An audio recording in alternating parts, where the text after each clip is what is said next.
हमें ज्वाइन किया नासिर हुसैन शाह साहब ने, पाकिस्तान पीपल्स पार्टी के रहनुमा साबिक वजीर हैं। नासिर हुसैन शाह साहब, हाफिज़ हमदुल्ला साहब ये कह रहे हैं कि मियाँ नवाज शरीफ साहब फिर वही गलती दोहरा रहे हैं जो उन्होंने पहले दोहराई थी। इस तरह अगर वज़ीर आज़म बनेंगे होंगे, उनके पास इख्तियारात नहीं होंगे, क्या फ़ायदा, वो जुनेजो की तरह के होंगे, वो शौकत अज़ीज़ की तरह के होंगे, ये बातें वो कह रहे हैं। वो तो अब इत्तेहादी भी रहे हैं। आपको भी ये लग रहा है कि मियाँ साहब किसी डील के तहत ये सारा कुछ कर रहे हैं और उनके पास कोई इख्तियार नहीं होगा अगर वो वज़ीर आज़म बन गए तो? बिस्मिल्लाहिर्रहमानिर्रहीम, अल्लाहुम्मा सल्ली अला मुहम्मद व आले मुहम्मद। देखें, ये तो टॉक ऑफ द टाउन है और सब लोग यही बात कर रहे हैं। अगर हमारी तरफ से बात हुई थी तो सबने बहुत हम पर तनकीद करना शुरू कर दी। हमने तो एक सीधी सी बात की थी और हमें बहुत एहतराम है मियाँ साहब के लिए और उनकी एक पॉलिटिकल पार्टी है और हमारी लीडरशिप की तरफ से तो उनको वेलकम भी किया गया, उनके जलसे पे भी उनको मुबारकबाद दी गई। लेकिन ये साथ साथ जरूर कहा कि जिस तरह का तासुर आ रहा है वो ठीक नहीं है। तो जिस पे आपने देखा फिर तल्खियां बढ़ती गई और नाराजगियां। अगर हमारे चेयरमैन ने लेवल प्लेइंग फील्ड की बात की तो कुछ लोगों ने वो प्लेइंग फील्ड समझ लिया या अपनी दाढ़ी में तिनका ढूंढने लग गए। हमने तो लेवल प्लेइंग फील्ड सबके लिए कहा था। तो इशू ये है कि देखें, अब हमादुल्ला साहब ने ये बात कर दी, लेकिन इसके साथ साथ PMLN के जो अपने बहुत सीनियर लोग हैं उन्होंने भी बात की। मिसाल के तौर पर वो जो अब्बासी साहब हैं जो PMLN की तरफ से प्राइम मिनिस्टर रहे हैं, उन्होंने भी यही बात की है हालिया। तो अब इसमें तो कोई दो राय नहीं है ना, जो हो रहा है। फिर आपका नेशनल मीडिया हो, सोशल मीडिया हो, जो भी मीडिया पर्सन्स हैं वो सब इसी को कर रहे हो। ऐसा तासुर दिया जा रहा है जी, जो मुनासिब नहीं है। यही बात हम सिंपल कहते थे सर। तो अब तो सब आपकी बात दुरुस्त है, तासुर ये जरूर है, लेकिन हकीकत एक और चीज़ होती है। इसकी दलील क्या है कि मियाँ साहब के लिए कोई सहूलत हो रही है, जिसके बारे में हाफिज़ हमदुल्ला साहब को आप सेकंड कर रहे हैं। वो कह रहे हैं जी जिसने ताकतवर की सियासत की इसे भी वहीं से पड़ी और बैसाखियों वाली गवर्नमेंट नूली लंगड़ी से बदतर होती है। जुनेजो शौकत अजीज़ का जैसा PM होगा, कब तक नवाज शरीफ साहब बर्दाश्त कर सकेंगे? नाम दस्तखत हो मेरा और हुक्म किसी और का हो। लेकिन इसका सबूत तो कोई भी नहीं है, ये तो बातें ही है ना। कहाँ उनके लिए कुछ ऐसा किया गया जो पीपल्स पार्टी के लिए नहीं किया गया? आप बलूचिस्तान में गए, लोग आपके साथ भी शामिल हुए हैं, ऐसा तो नहीं है कि ना शामिल हुए हो। देखिए, पीपल्स पार्टी की तो बात आप छोड़ दें ना। पीपल्स पार्टी को तो कभी भी किसी भी इलेक्शन में कोई फेवर आज तक नहीं मिला, तारीख गवाह है। हमने तो हमेशा मुश्किल हालात में अवाम के लाडले बनना चाहा और उन्हीं के उस पे ही हमने जब भी कभी पीपल्स पार्टी ने गवर्नमेंट बनाई वो मुश्किल तरीन हालात में बनाई और वो भी एक हिस्सा है तारीख का, रिकॉर्ड पे है। बल्कि आपने देखा होगा कि 1988 में मुश्किलात के बावजूद पीपल्स पार्टी कौमी असेंबली में सबसे बड़ी पार्टी, इवन पंजाब के प्रोविंस में भी सबसे बड़ी पार्टी नेशनल असेंबली में। लेकिन तब प्रोविंशियल असेंबली का इलेक्शन 2 दिन के बाद होता था।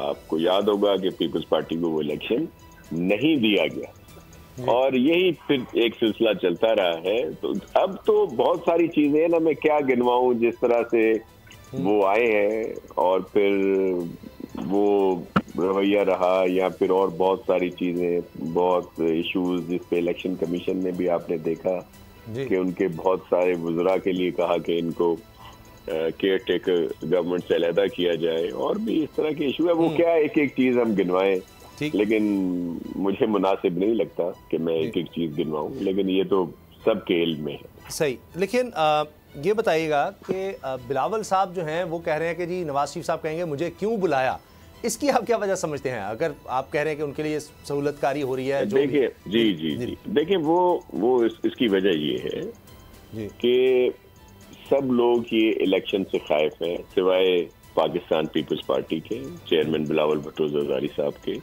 एक ही आपको नजर आ रहे होंगे चेयरमैन साहब, तमाम सूबों में जलसे हों, वर्कर्स कन्वेंशन हो और एक्टिविटी, बाकी वाले में भी अभी एक आध दिन। ये सब लोग दुआएं कर रहे थे कि इलेक्शन जो है वो पोस्टपोन हो। अब भी कोई सिक्योरिटी थ्रेट की बात करता है, कोई मौसम की बात करता है और कोई खुल के नहीं कहता कि इलेक्शन होने चाहिए। अब बहालत मजबूरी आपको कुछ लोग नजर आएंगे। हालांकि ये सब लोग इसी में थे कि इलेक्शन ना हो और इनकी कोई एक्टिविटीज कहीं भी शुरू नहीं हुई थी। अच्छा। ये बहुत खाइफ है, ये बहुत खाइफ है, और इसी वजह से जो कोई भी मुकाबला जब कोई किया जाता है, अगर कोई फौज भी हो या कोई लोग भी हो, वो अगर मुकाबला करते हैं तो वो बड़े मजबूत, उनके दिल तो मजबूत होते हैं ना, लेकिन जहाँ शिकस्त पहले ही नजर आ रही हो या दिल में एक इस तरह की कमजोरी हो, तो वो क्या इलेक्शन लड़ेंगे। लेकिन तो इसीलिए हम कहते हैं कि पीपल्स पार्टी ही इंशाल्लाह गवर्नमेंट बनाएगी। खुर्शीद शाह साहब ने भी कहा है कि जी बल्ला चला जाए फिर कैंपेन करेंगे, ये नून लीग ने सोचा हुआ था।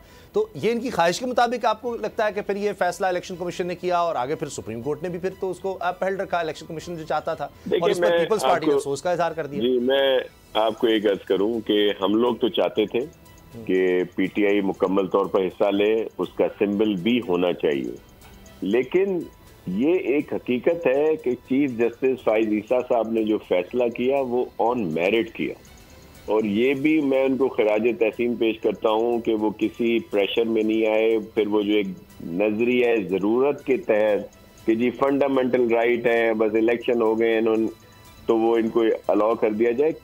कानूनी तौर पर सब ने उस दिन वो देखी, ऑन लाइव थी जो भी वहाँ की सूरत हाल थी सुप्रीम कोर्ट की, उसमें कोई एविडेंस, कोई ऐसा नहीं पेश कर सके पीटीआई के वकला साहिबान। हालांकि अली जफर साहब दीगर बहुत सीनियर लोग हैं, लेकिन फैसला किस बात पे करते। इंसाफ का तकाजा तो यही है ना कि जो चीजें सामने लाई जाएं उन पर ही फैसला हो, तो पीटीआई के पास ऐसी कोई चीज नहीं थी।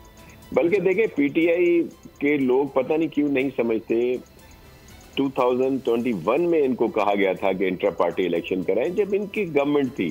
चीफ इलेक्शन कमिश्नर साहब जो है वो इनके नॉमिनी है, लेकिन उसके बावजूद इन्होंने तब भी नहीं किया। अब जब किया भी तो एक गांव में जाके कर लिया, कोई उसका प्रॉपर तरीकेकार नहीं किया, और जाहिर है फिर वो तो अदालत के सामने हमारे लिए सिक्योरिटी इश्यूज शवाहिद होते हैं ना, उनके सामने तो कोई एविडेंस हो, कोई ठोस चीजें हो जिसपे वो फैसला करे, उसमें तो ये नाकाम रहे।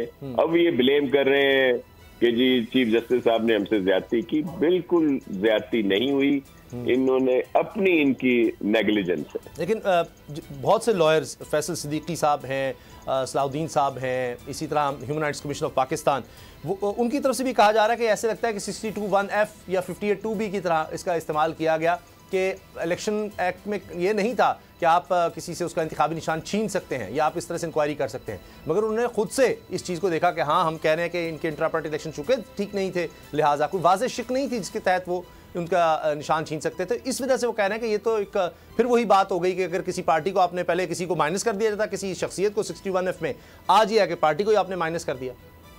देखिए, ये आप इलेक्शन कमीशन के लिए तो कह सकते हैं ना कि जी उन्होंने इस पे कोई एक्स्ट्रा ऑर्डिनरी जाके कोई स्टेप लिया, या फिर वो अपील में चले गए, या जो कुछ भी था, लेकिन चीफ जस्टिस काजी फाइज ईसा साहब के लिए आप ये नहीं कह सकते। उनके सामने तो जो चीज लाई जाएगी, जो एविडेंस होंगे कानून के मुताबिक, आइन के मुताबिक, वो अपना फैसला उस पे करेंगे। देखें, मैं आपको अर्ज करूं कि पीटीआई के वकला साहिबान पता नहीं किस जोम में है।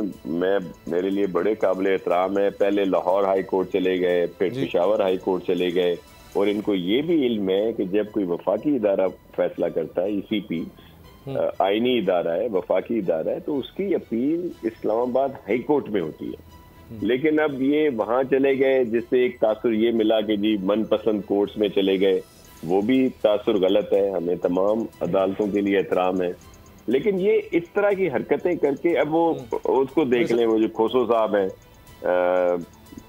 लतीफ खोसो साहब, वो जब गए हैं वो लेवल प्लेइंग फील्ड की बात करने, उन्होंने केस ही वापस ले लिया।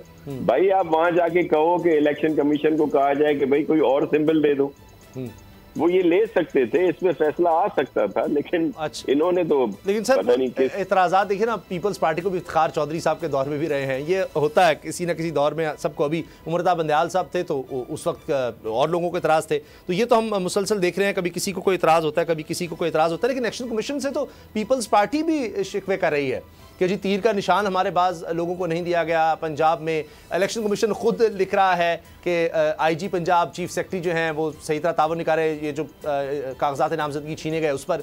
लेकिन इस्लामाबाद में और हम देखते हैं IG भी वो तब्दील नहीं कर सकते इलेक्शन कमीशन। तो वहाँ इलेक्शन कमीशन का एक IG के खिलाफ बस नहीं चलता, लेकिन एक पार्टी के खिलाफ चल गया। देखिए ये जो वो तो ट्रांसफर पोस्टिंग तो गवर्नमेंट को ब्लेम कर सकते हैं ना कि उन्होंने नहीं माना। हालांकि ये जो केयर टेकर गवर्नमेंट होती है इसका काम होता है सिर्फ इलेक्शन कमीशन की उस पर अमल करना या रोजमर्रा की जो चीजें, लेकिन उनको इलेक्शन कमीशन की इन चीजों को मानना चाहिए था। देखिए मैं इलेक्शन कमीशन को डिफेंड नहीं कर रहा जी, मैं वो जो तासुर जिस पे आपकी हमारी बात हो रही है कि जो ये सुप्रीम कोर्ट के लिए तासुर दिया जा रहा है, चीफ जस्टिस काजी फायज ईसा साहब के लिए दिया जा रहा है, मैं सिर्फ ये कह रहा हूँ कि इनकी जो काउंसिल है, जो वकला है, वो वहाँ पे फेल हुए अपनी कोई भी चीज पेश करने में। लेकिन इलेक्शन कमीशन की तरफ से एक्स्ट्रा ऑर्डिनरी जरूर किया गया कि वो एक फैसला आया चले। हाँ जी, अभी जलसा किया, उन्होंने कहा कि जी अगर तुम्हें कोई बम चाहिए, पेट्रोल बम वगैरह, तो हम दिलवा देते हैं, इस तरह का तुम्हें इलेक्शन कमीशन का चाहिए। तो इससे तासुर जाता है कि जैसे वो जो कहेंगे इलेक्शन कमीशन वो करेगा।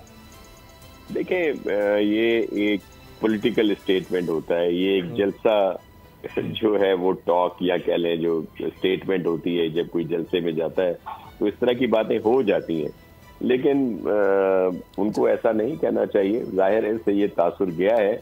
लेकिन उन्होंने तो सिर्फ खान साहब की वो बात बताई कि जब उनको गिरफ्तार करने गए तो उन्होंने पेट्रोल पंप चला दिए, लोगों को कह रहे थे कि आप जेल भरो, तहरीक बनाओ। इस तरह के तजाद तो है। शाह साहब ये फरमाइए, आपको ओवरऑल इलेक्शन कमीशन की कारकर्दगी कैसी लग रही है? क्या लेवल प्लेइंग फील्ड वो दे सका है? क्या वो फैसले मेरिट पर कर रहा है?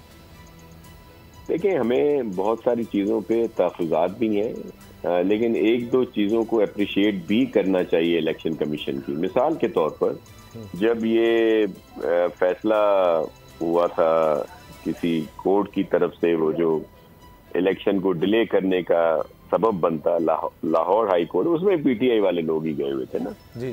तो उस वक्त चीफ इलेक्शन कमिश्नर साहब खुद सुप्रीम कोर्ट गए और बाद में उन्होंने अपील दाखिल की कि नहीं, इलेक्शन जो है वक्त पे होने चाहिए। तो इस बात को तो अप्रिशिएट करना चाहिए। बाकी बहुत सारे इश्यूज हैं, जैसे आपने खुद कहा कि हमारे अपने लोगों को, पीपल्स पार्टी के लोगों को पंजाब में जो सॉलिड हमारे कैंडिडेट हैं उनको तीर का निशान नहीं दिया जा रहा था। मेरे ख्याल में अब सुना है कि वो तो सदर पर मिलने को तैयार नहीं थे, यही कमिश्नर साहब जो सदर से मिलने तक को तैयार नहीं थे, वो तो उस पर सुप्रीम कोर्ट बीच में आकर उन्होंने 8 फरवरी की तारीख दिलवाई, वरना इलेक्शन कमीशन तो ये चाह ही नहीं रहा था, ये तो मुसलसल डिले कर रहा था, सुप्रीम कोर्ट के अहकाम के बाद इलेक्शन नहीं करवाए। जी बिल्कुल, लेकिन ये हकीकत है कि ये काम इलेक्शन कमीशन और सदर साहब का था, सुप्रीम कोर्ट इसमें आना ही नहीं चाहिए था। लेकिन सदर साहब ने भी कोई कोई डेट नहीं दी, जो उन्होंने बाद में जो दी है, तो कोई उन्होंने ऐसा फैसला पहले नहीं किया था। वो उस वक्त डेट दे सकते थे, उन्होंने सिर्फ एक सिंपल सा लेटर लिख दिया कि जी 6 नवंबर तक आप जो है इलेक्शन कराएं। उन्होंने ये नहीं कहा कि ये इतने दिन पूरे होते हैं और आप इस डेट को इलेक्शन कराएं, जिसके लिए बाद में सुप्रीम कोर्ट में भी ये डिस्कस हुआ। बहुत बहुत शुक्रिया नासिर हुसैन शाह साहब। पाकिस्तान पीपल्स पार्टी समझते हैं कि जी वाकई मुस्लिम लीग नून के लिए कुछ ज़्यादा ही लेवल प्लेइंग फील्ड की जा रही है, लेकिन इलेक्शन कमीशन कहीं अच्छे भी काम कर रहा है। सब्सक्राइब करें और बेल दबाएं ताकि कोई खबर रह न जाए।